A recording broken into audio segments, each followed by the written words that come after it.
We're speaking with Wayne Barker, the superintendent of the Bluffton-Harrison School District. And now I've talked to some people who were either against or opposed the project, but I want to talk to people who were obviously for it. And what are your thoughts now that the meeting is over? Well, I'm relieved with what's happened in the outcome of the meeting.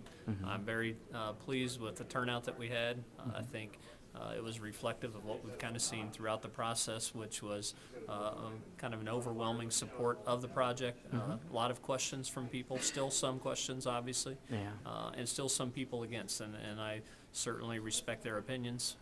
But, you know, for us as a school district, we're trying to do what we can to do the best that we can for our students and our employees, and I was pleased that our community was supportive of that, and inevitably the board was supportive of that.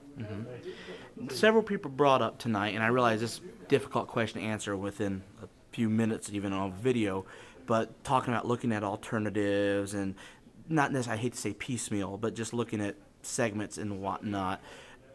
Briefly describe, if you can, how you would respond to that. What have you looked at? And again, I realize this is a comprehensive question after a 6-month decision, but in general, why were not these alternatives, if they even existed, viable? Well, they have existed, and we've certainly explored many of them from everything. This transportation facility was much bigger at one point, and it has been reduced. The football stadium is totally different than what we were originally looking at. So, you know, I would say that this board has been extremely good about looking at all the options.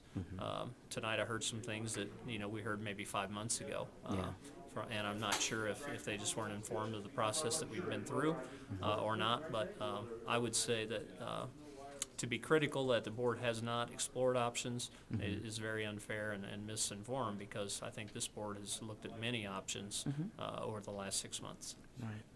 Now, there was talk about the Capital Projects Fund, and also mentioned, I've read in the paper, about how Bluffton's tax rate in general is higher as far as within the and particularly, I'm not sure how the debt service fund compares between schools, but I believe, if I remember reading correctly, you said yes, it is, but you also compare the facilities and whatnot, and particularly, I think you mentioned smart boards, but that's been discussed as an example of that. But as far as just looking at the specific transportation facility in football, how would our costs, I guess, compare to other schools? I mean, do other schools have transportation facilities, or? Oh, yeah.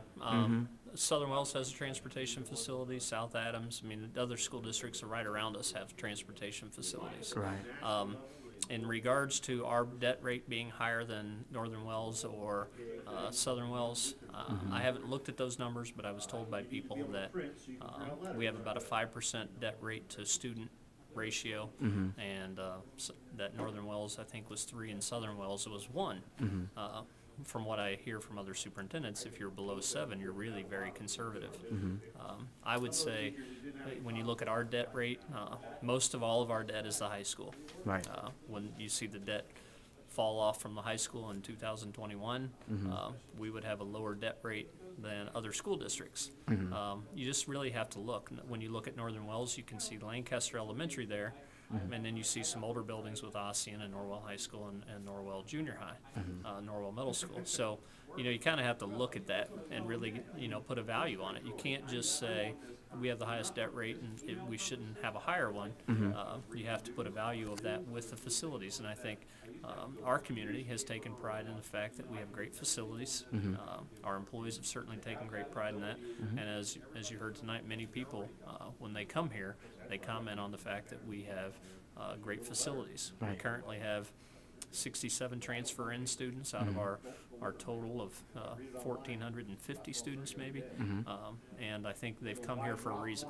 And I think with facilities, you can attract people. And what we've seen for the last 2 years is an increasing enrollment. And with an increasing enrollment comes more money in our general fund. Right. And I think you could also look at financially in our general fund, we're in much better shape financially than a lot of school districts around us, in that we haven't riffed any teachers in the last 2 years. Our teachers were just given a 1% stipend even, and we're able to do that because our general fund is in good shape. Right. And we can't use that to pay for a project like this. Right.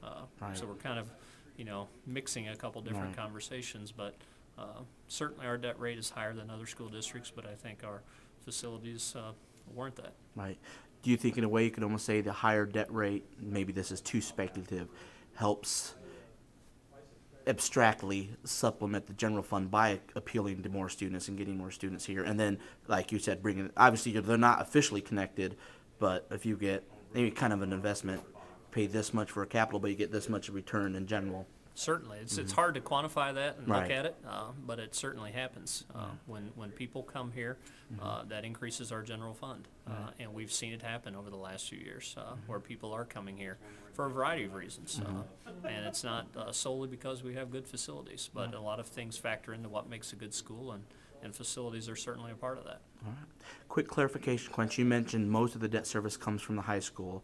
Are you referring to the cost of building it from 12 years ago, or that plus, for lack of a better word, the amenities is a bad word for it, but features? Our payments. If you look at it, the majority of our payment for debt service is made up of the high school payment. We have a little bit of a middle school HVAC project of a $2 million project that was done 2 years ago.